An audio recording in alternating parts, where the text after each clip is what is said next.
Welcome to the Tech Egg. Don't get scrambled. Enjoy the video. In this video, I will explain how to make dry fish light soup. We will begin by gathering all the necessary items, ensuring you have everything ready for a smooth cooking experience. Next, I will guide you through the simple preparation steps, from cleaning the fish to simmering the broth.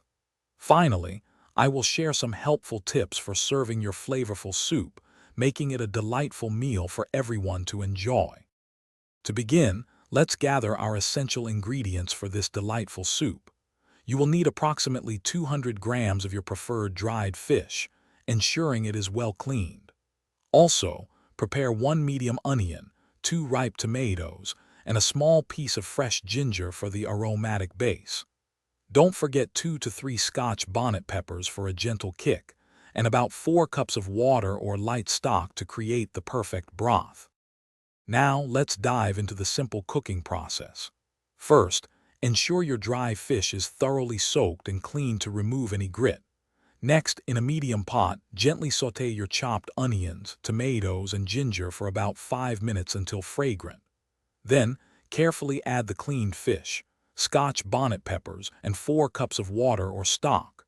Allow the soup to simmer gently for 20 to 25 minutes, letting all the flavors meld beautifully. Your delicious dry fish light soup is now ready to be enjoyed. Before serving, taste and adjust the seasoning with a pinch of salt and pepper to your preference.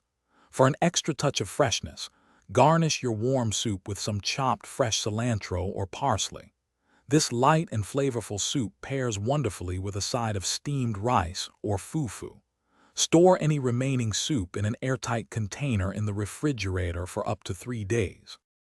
Thanks for watching. Consider subscribing if I helped unscramble your problems.